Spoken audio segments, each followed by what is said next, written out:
Hi, everybody. Good morning.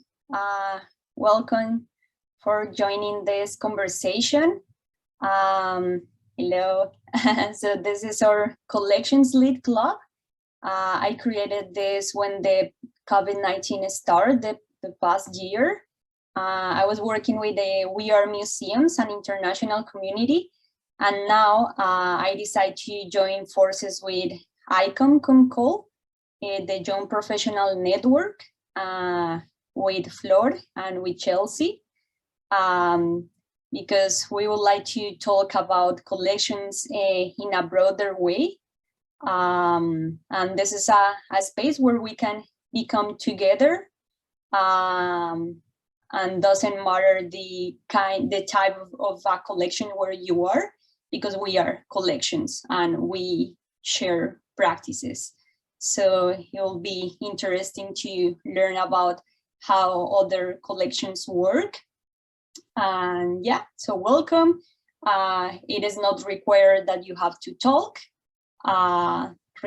Participation is not required. Just if you want to be here just for listen, to learn, it will be a space for reflection. Maybe because when I participate in meetups, my ideas become later when the meetup finishes. So it is okay. So my name is Laura. I'm from Colombia. I'm living in Gainesville, Florida. I'm doing my master's in museum studies. And this summer I'm doing my internship in a fish collection. And I'm creating my thesis based in this collection. So now we are going to introduce, so feel free to share what you want about you, and welcome. Maybe I could be the next one. I am Florencia. I am from Buenos Aires, Argentina. I'm based here right now. I work at the National Evita Museum for a couple of years. And I am part of the Comcon Young Professional Network. So we are really happy to have joined forces with Laura and her project, and to be here to exchange our experiences and thoughts about collections. And today specifically about this article we have shared. I don't know if Chelsea is another member of the network. Maybe you'd like to go on.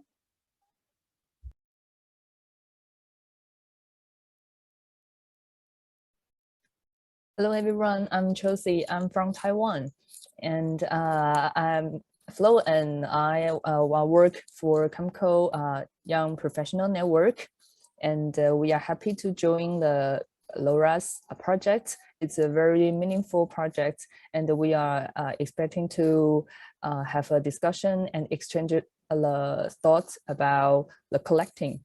And I'm working in the National Museum of History in Taiwan, and my museum is about the history and artwork. So maybe we can have more discussion about the collection or collecting in the next few minutes. Thank you.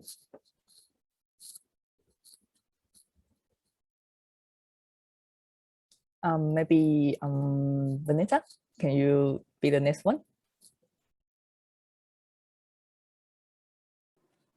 So hello everyone, I'm Vanessa and I'm actually from Australia, and I'm currently working at a museum called the Museum of Chinese Australian History. Basically my role is to care for the museum's collection. Yeah, so it's really nice to meet you all.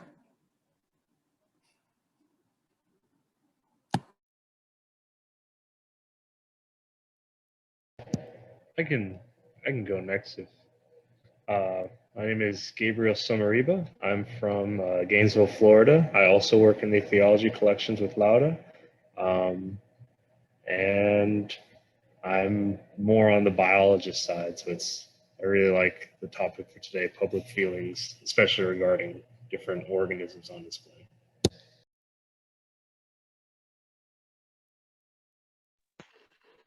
I'm Shane Rivers. I'm originally Australian, Vanessa, and I've been in the UK for about 35 years now. I started out life as a conservator, and I more recently teach collections care and conservation management, and I'm always interested in discussing ideas about how to better storytell, more inclusively storytell around our collections.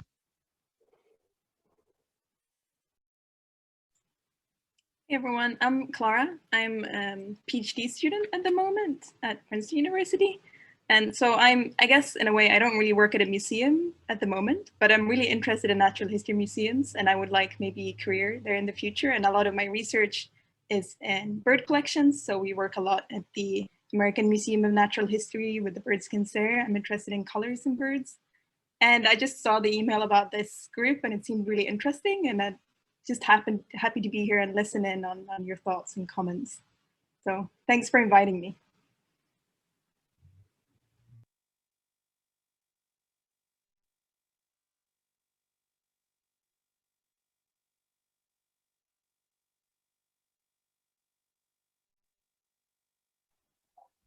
Anyone else would like to introduce? Dan, you were talking, but we can hear you.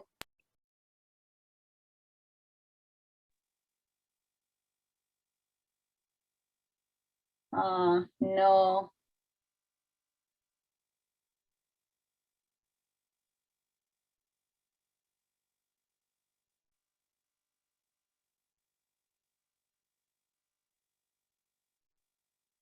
I don't know if someone else would like to jump while Dan can fix your mic.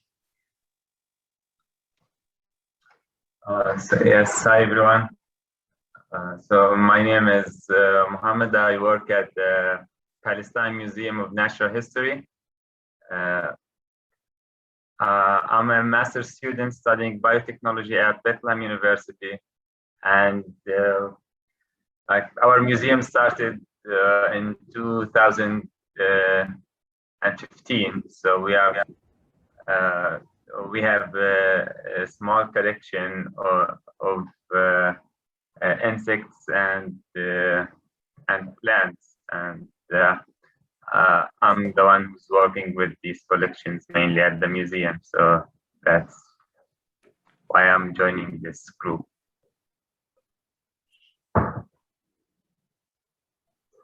Okay, am I able to be heard now? Yay. Hi, I'm Dan Young, and I'm actually director of the University of Wisconsin Insect Research Collection.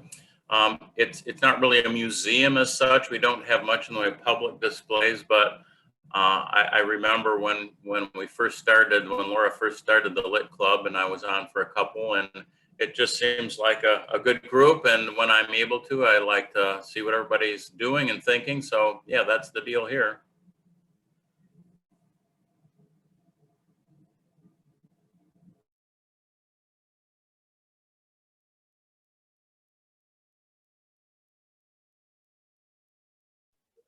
Sandra or Carlos, would you like to go on? I don't know if you have mic working.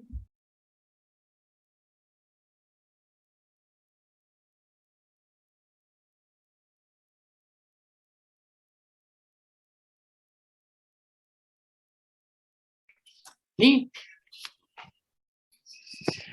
Okay, morning in my country. My name is Carlos, and I am graphic designer and museologist. Sorry for my English.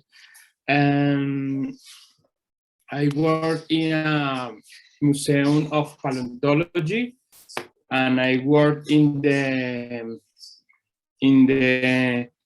culture minister in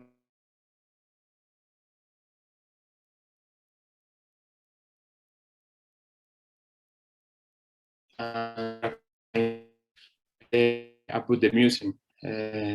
Thank you for this event.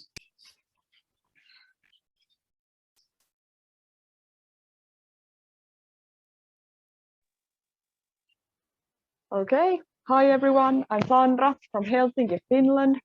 I'm a museum worker and an art historian, and I'm here to listen today, so very nice that you organized this event. I'm actually currently at the museum, so that's why I'm wearing the mask.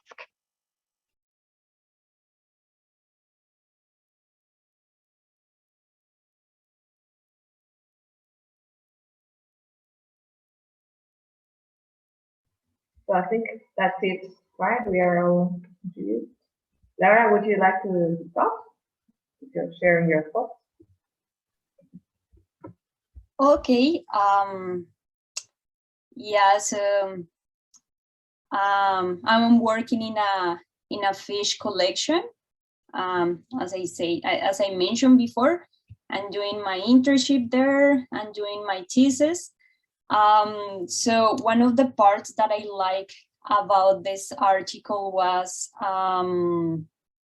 for example, when they were talking about the Mother Hubbard, that like this dress that provoke different feelings in the public.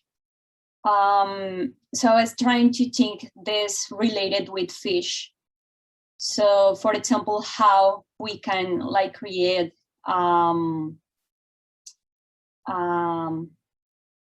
maybe it's related, maybe no, but for me, yes. Okay. For example, how we can create the community engagement through artistic interventions in the physical space of a collection. So for example, through paintings, like drawings, photos, like stickers, or notes that can be placed between the compactors. So for me, it will create a sense of welcoming and belonging to the space for both staff and visitors, because as this Mother Hubbard dress became like a focal point for public feelings about gender, class, race, and location. So I was thinking in terms of fishes, how we can provoke these feelings. And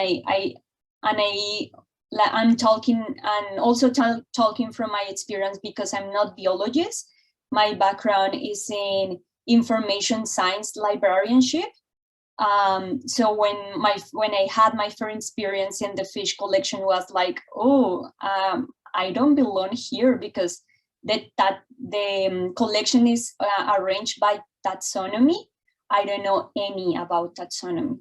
So it was like, oh, and this complicated label with many fields. It's like, what is this? This is so confused. So maybe how we can become those places more like, yeah, more welcoming, how we can put these places for the people. And I feel that if you create like those public feelings in the people, maybe more people will know, and maybe the collections will improve. Because nowadays, when I'm talking about collections, people is still like, oh, I didn't know that that museums have collections, like how big they are. I didn't know. I was like, yes. And they just show my photos and, yeah, this is the collection. And we have all these jars in alcohol. So yeah, this is one of the things that I like in the article, like the principle. So I don't know how you, what was the part that you enjoyed in the article, and how you can transfer this from the collection where you are, or where would you like to be working?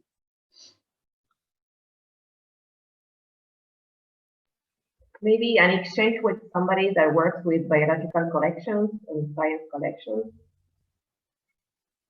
If anyone wants to speak.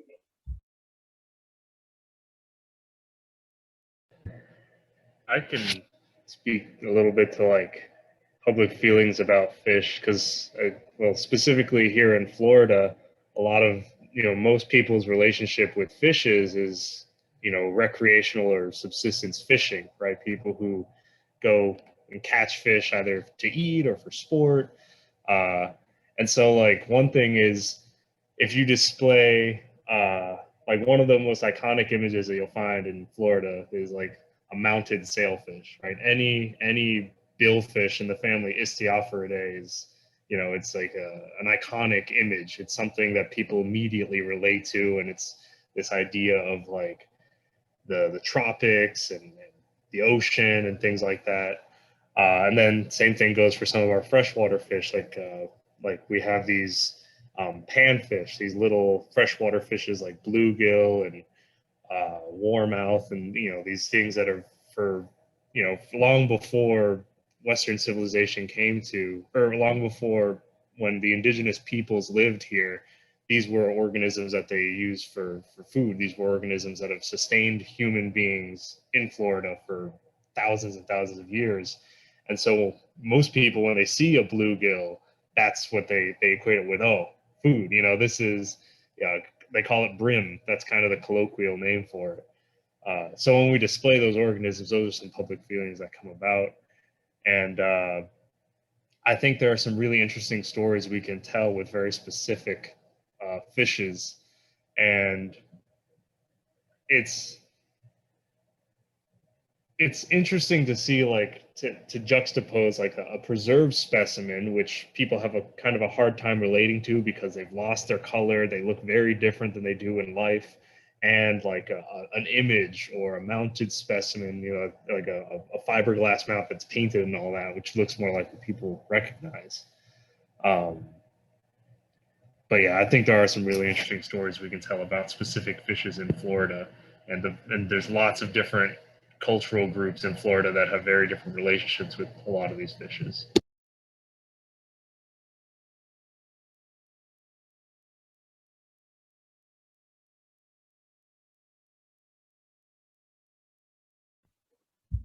So you both, let me know if I understood you properly. You both believe that like in natural, because I came from historical museums and I've never worked in a natural science or science museum.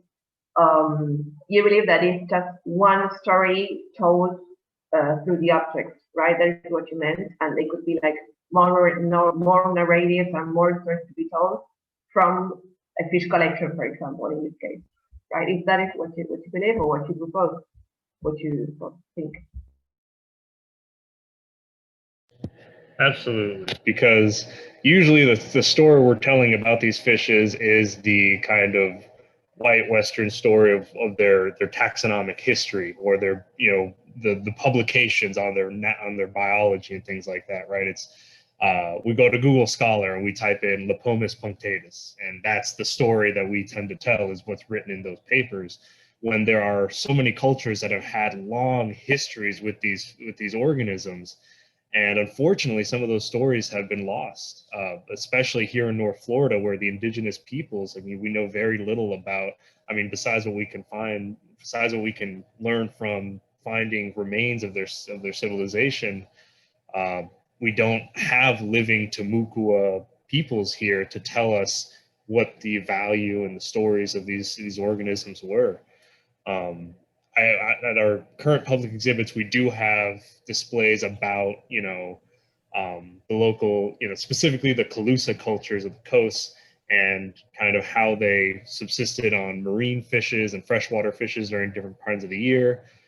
But in our collection space, what Lauda said, I think, is a really cool idea of actually like putting little informative displays in among the biological specimens that, you know, the only people who we tend to orient that space towards is researchers who look at the names of the families like, oh, I know what that is.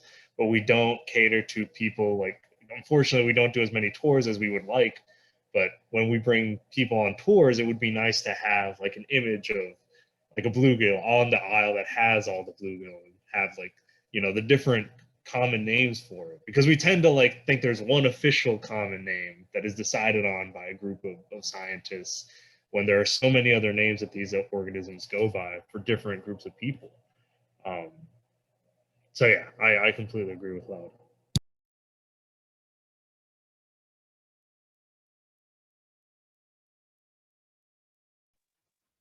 Laura, would you like to add something else?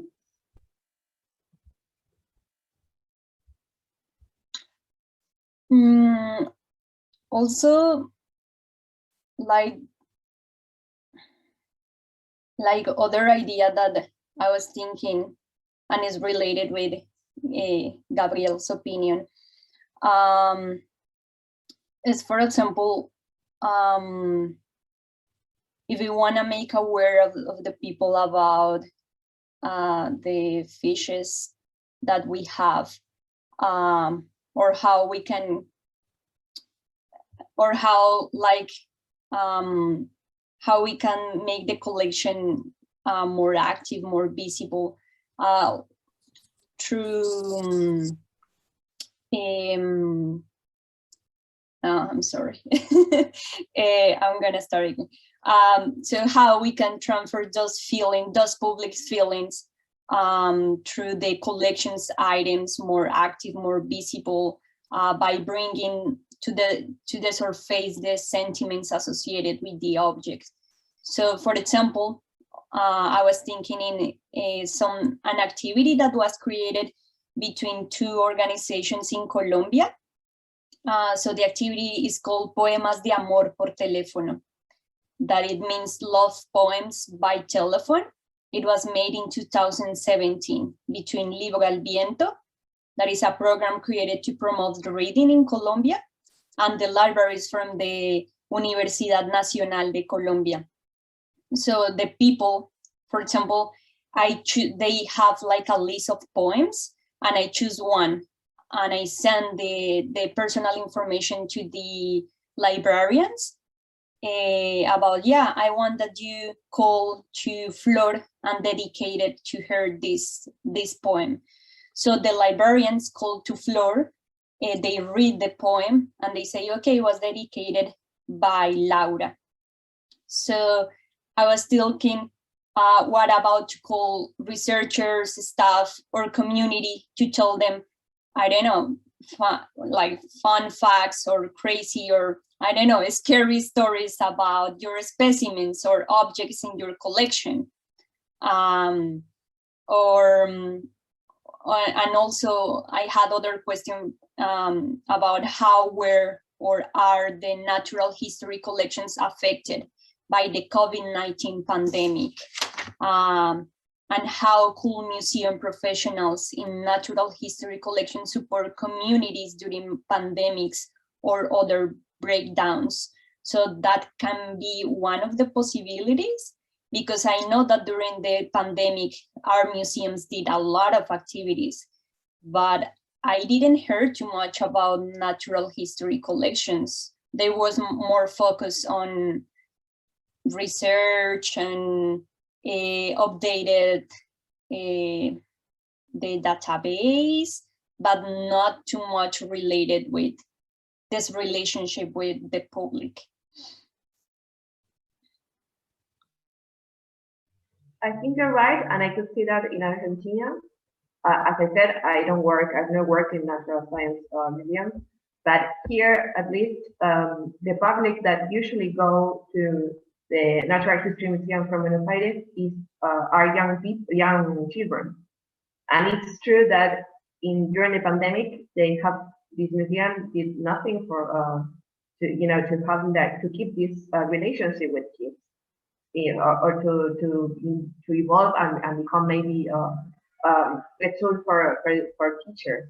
And that's interesting what you say, because children are the segment of the public that usually go there, but in pandemic, like they cut this relationship. They didn't create anything about that. So I like what you say about it. I don't know if anyone from Art of History Museum, how could you relate what we read or from this chapter, this article, with your professional experience? I don't know if Chelsea or Vanessa want to say anything, or anyone else, of course. Please don't wait for me to say, okay, you go on, just jump in.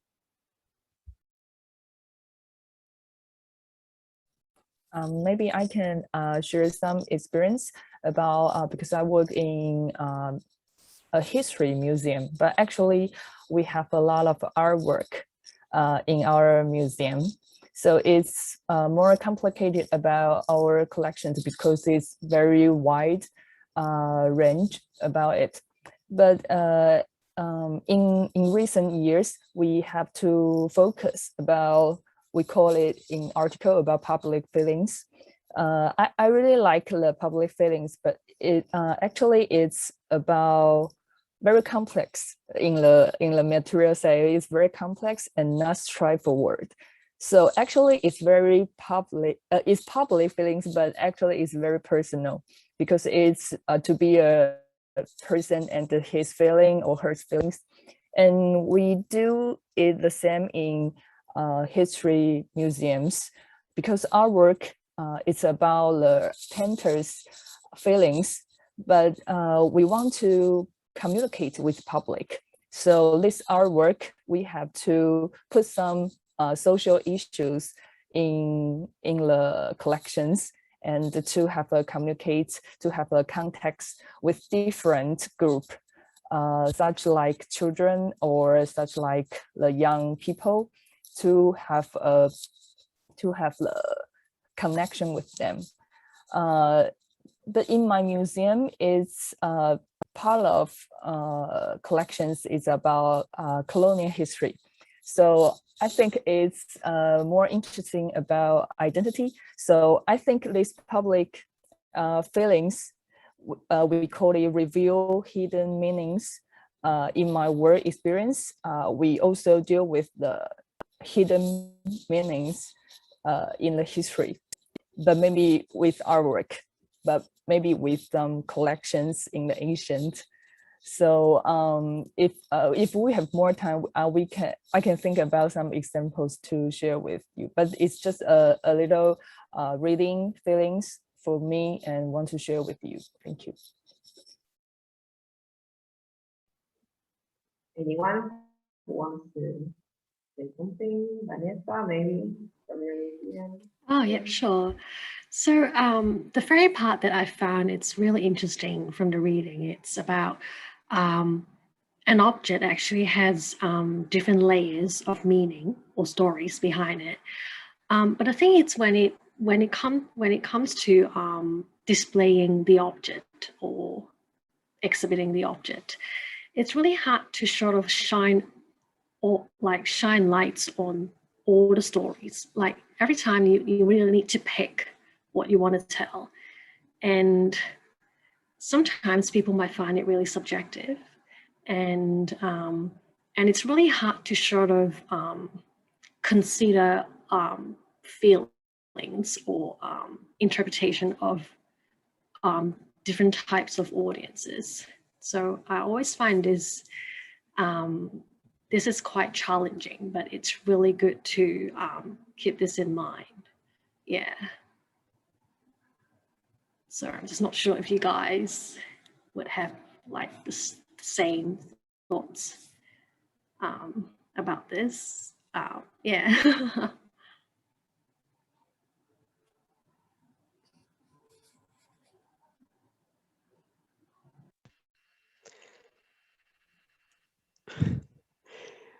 I feel like I could be a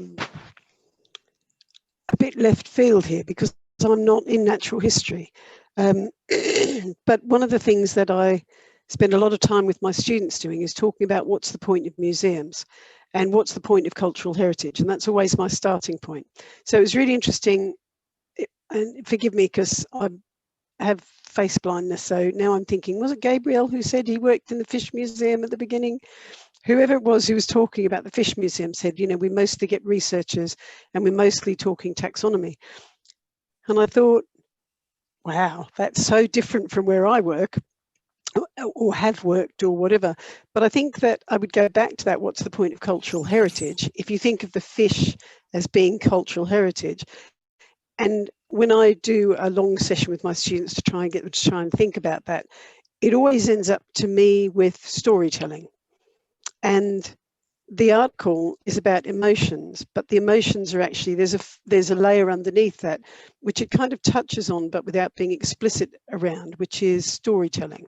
So what Vanessa was just saying is, how do we tell a multitude of stories? And it's really interesting because I always think that the digital platforms allows so much more than the 200-word paper labels, you know, that we're no longer limited by what we can tell, except by our imaginations and what we're allowed to say. And in fact, there's a whole range of stories that we could be telling. So, you know, the person who was saying our fish are about our researchers, and I thought, well, I have to say that if that's your, and I say this as a non-natural history person, so forgive me, because I do feel a bit like I'm an outsider here, but sometimes that can be really helpful. So I thought, well, okay, so is the point of your fish museum effectively a taxonomy museum? In which case, what are the stories that you're telling about that taxonomy, and how are you making sense of that to people who aren't fish people like me? Because I'm not really fussed on your taxonomy, to be honest. I mean, it's kind of interesting in an intellectual way, but it's not what's going to light my fire as a visitor to your museum. So I would go back to, aside from your taxonomy, what's the story of your museum, which takes you into what stories you can tell.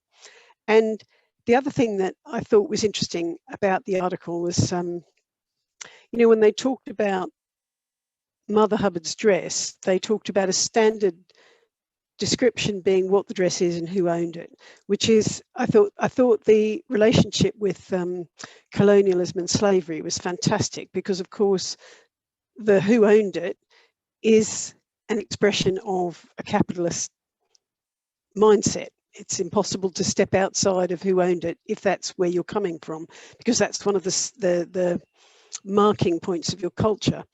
But what's interesting is that those questions are both what questions, and they're really easy to answer. And the stories that were being woven around that dress were actually why questions, which are, why does it matter? Who does it matter to? Why does it matter to them? And what did it mean then and now? And those questions are all much deeper questions. And so then I'd go back to your fish museum and say, what are the deeper questions that are different from what is this fish and why is it, you know, and it's classified this way because it has these features. They're all what questions, rather than deeper why questions that allow me to make an emotional connection. And you make an emotional connection through the storytelling. So I think I'll stop there. But, you know, I thought the article was fantastic. But I also thought that, for me, that the absolute essence of cultural heritage is storytelling, and the emotions are a product of that. So when Gabriel, forgive me if it wasn't you, the person who it wasn't, forgive me for my my face blindness, but it took me back to, what's the point of a fish museum beyond what is this fish? And that's, so I'm going to stop talking now, but those are the things that I've been getting from the discussion and from the article.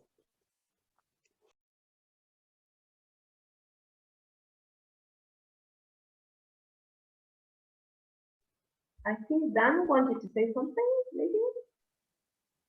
Sure. As I said, our collection is largely research, so we don't have much in the way of public displays, but I also do a lot of teaching. And of course, we use collections a lot in teaching.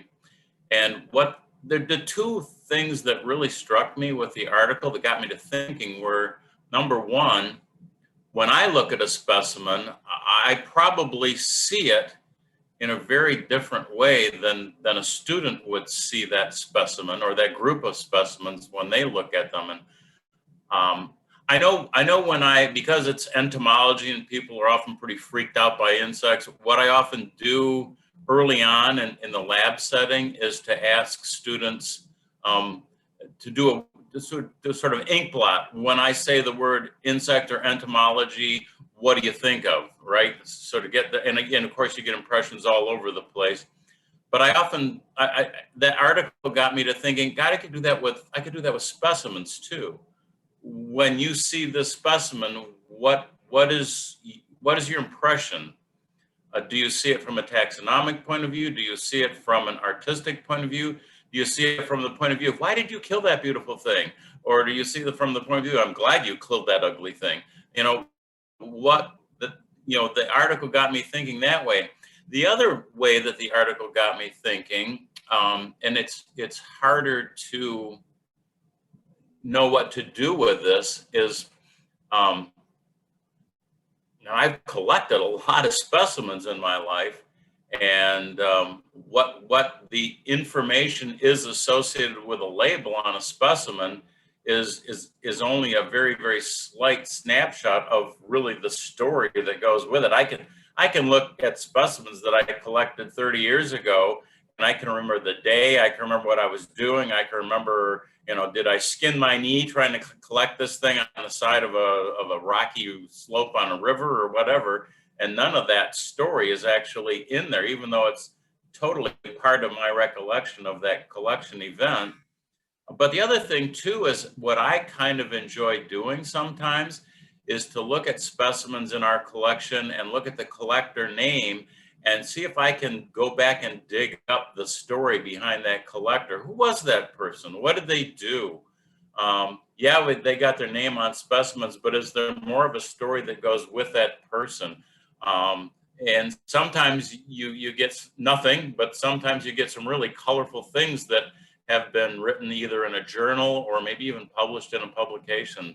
So the article got me thinking of specimens that way as well.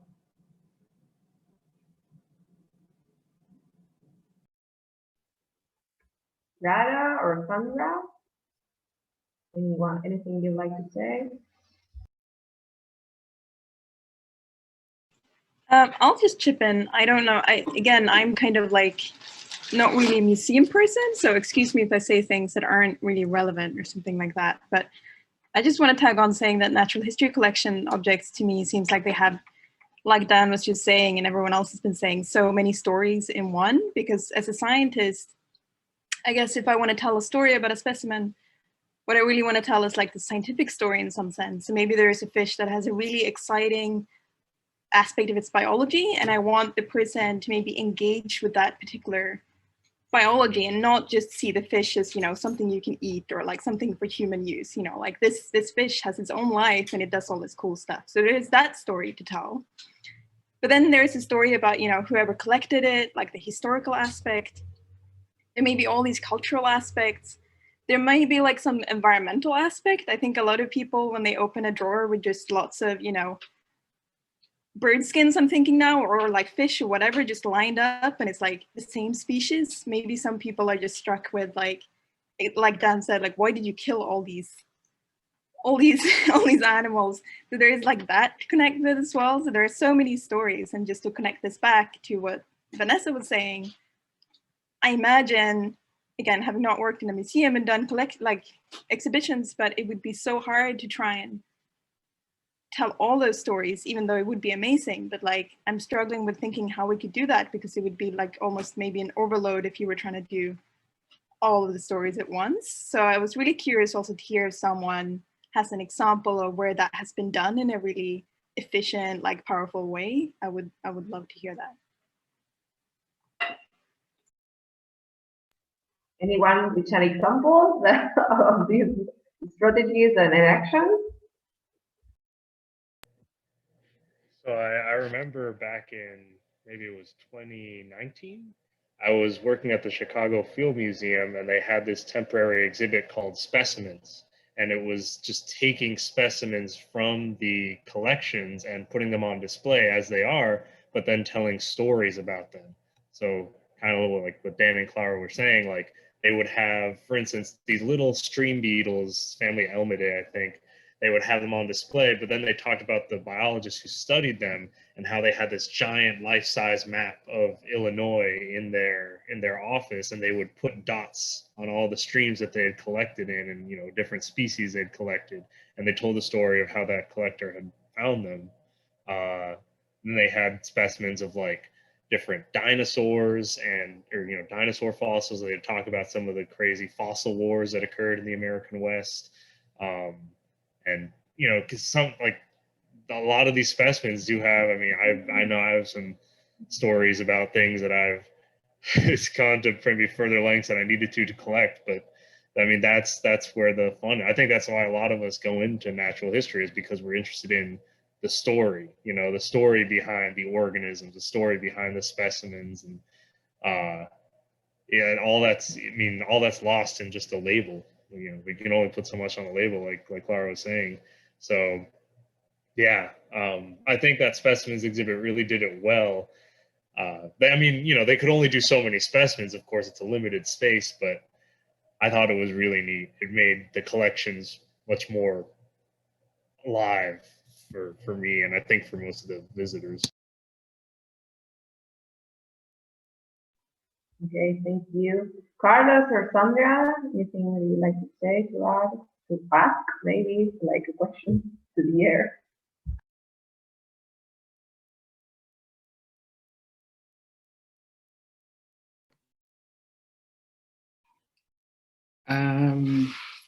Okay. In my case, I don't work directly with the collection. My work is the exhibition design, but with the fish, when the fossil fish is a good topic in the paleontology in South America. Is very interesting. The fish, the fossil fish in Brazil is very strange. I don't know, very difficult to describe this collection. But is very the fish, the fossil fish, the Brazil is the more, I don't know, is the more object for traffic in South America. Is I don't know why, but is the object for the underground and the personal collections. And in my country, the police and the authorities of geology go back the fossils to Brazil, the fish fossils, and I don't know. It's for me for an exposition is a topic important. Is the fossil fish of Brazil, but it's difficult to the authorities control the traffic in this moment. I don't know. This is my opinion. Sorry. Thank you, Sandra.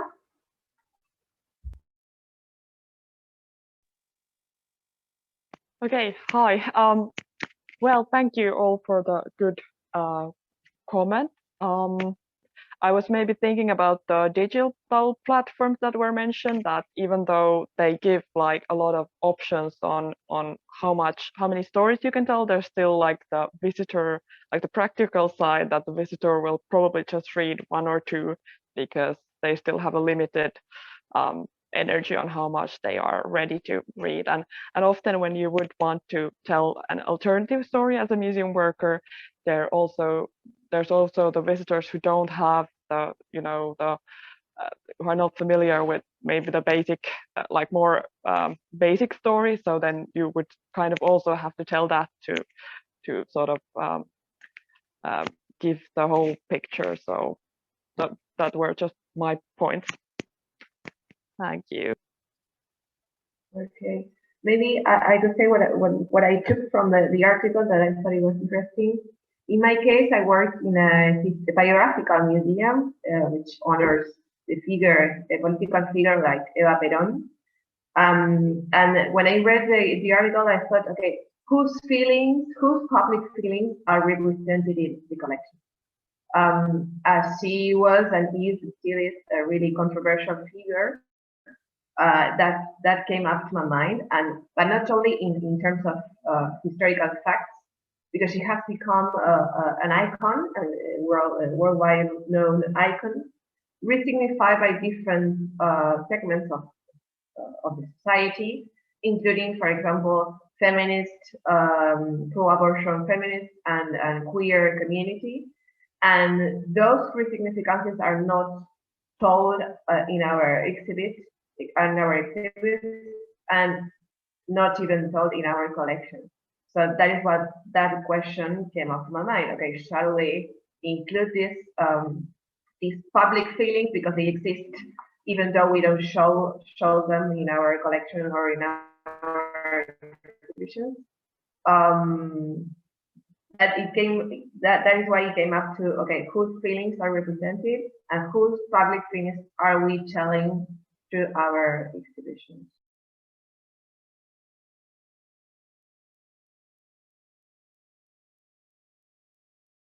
Which is maybe related to what Chelsea was saying before, that happens in your museum with the terms of colonial labelity of the collection of your museum.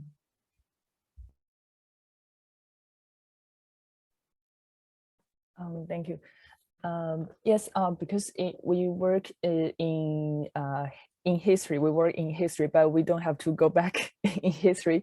So we do some modern interpretation in my job. I do some modern interpretation to the target of my job. One of my target for my job is about through a sparkle. So to attract young people to join or to come to our museums. So we think a lot of context, maybe cultural context, maybe young cultural context to connect with our collections. So, but we didn't only tell collection stories. We also make the modern connections. To put some story element to do more telling. So in my case, we have the old Asian collections, such like about the fabric patterns. So we make it such like modern hotel decorations, such like that, to let the young people come first and then realize later, maybe realize our stories, maybe realize the collections. So we can to find different, the difference. Maybe young people think, oh, the collection is boring. The collection maybe just like the old story they already know. But we figure out or to pick up the different stories they don't know to attract them to come into our museums. So we do some communication skill. I don't know, that is not a kind of skill, but it's work in my museums, and we will continue to dig or to pick up more stories, the different stories to let young people or the people know. Yeah, it's my case, work case. Thank you.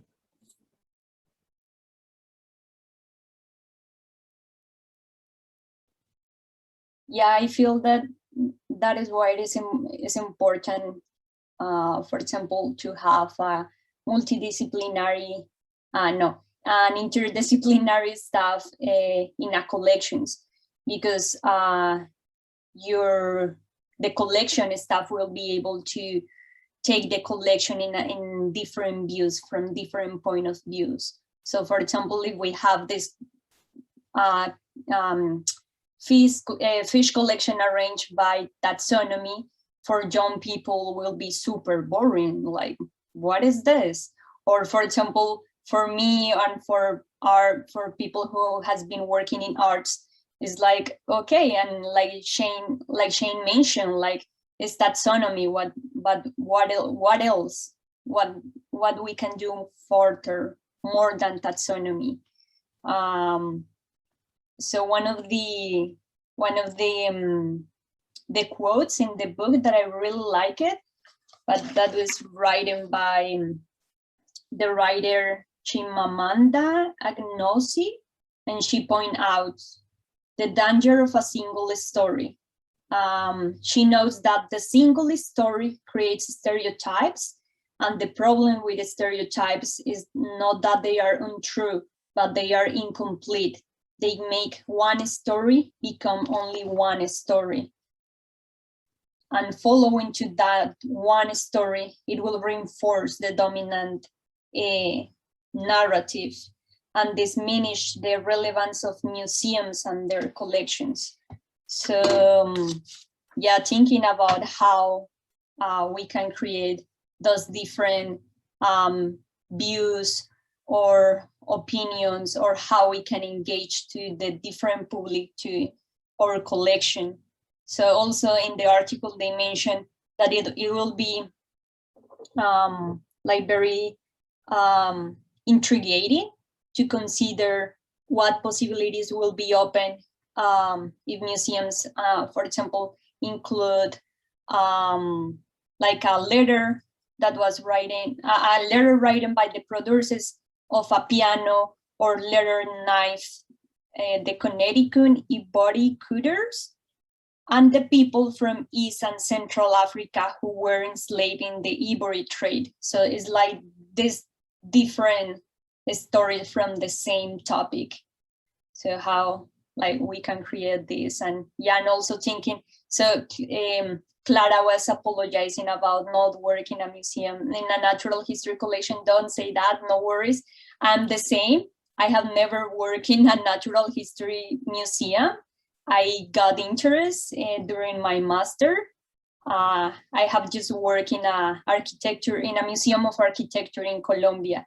So I have been learning about these collections during my studies. So it's okay, no worries. But yeah, and my master is focused on arts. So all these 2 years I have been thinking, okay, I learned this in art, but how I can transfer this into a fish collection, how we can become these collections like the other collections, because I feel that we are different, but we are a museum and we are a collection too, like our collection, like history collection. So how we can become together and do things together, or think, do brainstorm together, depending of the collection where we are.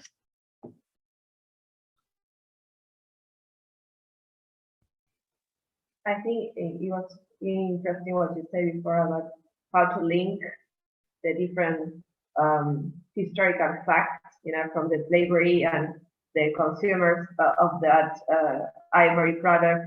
I think this is an interesting strategy, maybe action to create in art, and but specifically in historical museums. And I also wanted to add how we could create different stories from the same collection, from the same objects. I always say the same example because I've been studying queer memories in biology, in the biology field. And I say, okay, how maybe a pair of boots from the 80s or a skirt from the 80s, we could tell a story about the evolution of the female fashion, but at the same time, if we wanted, and if we make like institutional decision, we could make also these pair of boots part of an exhibit that tell us, for example, the fashion as a gender expression and what it meant, these pair of boots for example, for trans people in the 80s, right? And it's the same collection, it's the same pair of boots from the museum, but the institutional decision of, okay, we could tell different stories from the same, we could have different approaches and different point of views from the same collection.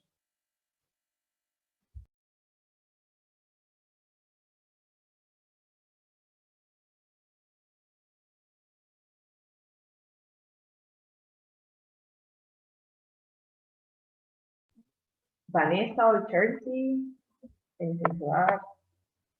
Vanessa has interesting work in Australia. I don't know if you wanted to link something with what we were saying.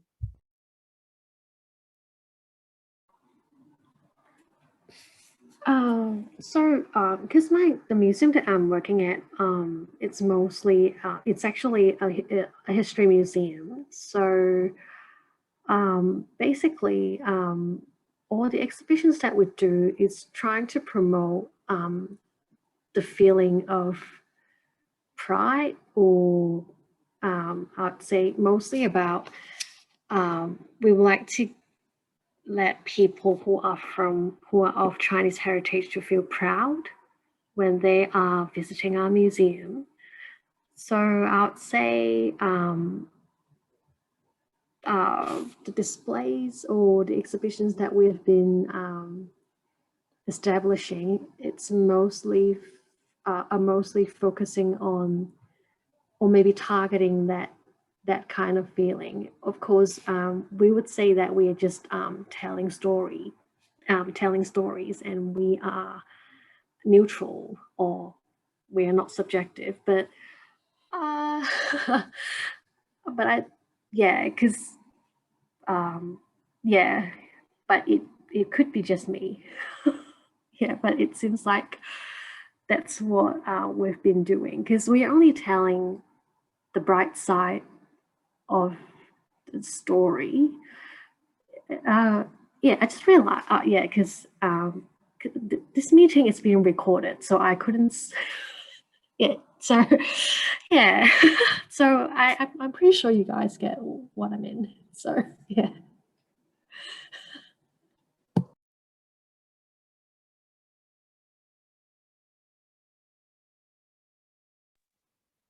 I think we are almost in time. I don't know, Lara, if you want to add something for closing this meeting. No, we are good. Just thank you so much, everybody, for joining. Hope you enjoy. And this is just a space to share and get ideas, inspiration for the future, for now. So yeah, thank you so much. We'll be uploading this video to the YouTube channel and in the blog. Yeah, and the idea is to meet each 15th of the month. So once per month we are meeting with different articles or chapters or to discuss all together. So hopefully you had fun. Sorry. You found interested, and see you next time. Yeah, Thank you, everyone. Thank you. If you have any article or something that you would like to discuss, just send us the email, and that's it. Okay. Thank you. Good night. Good morning. Good evening. Thank you. Hasta luego. Adiós. Que estén bien. Bye bye.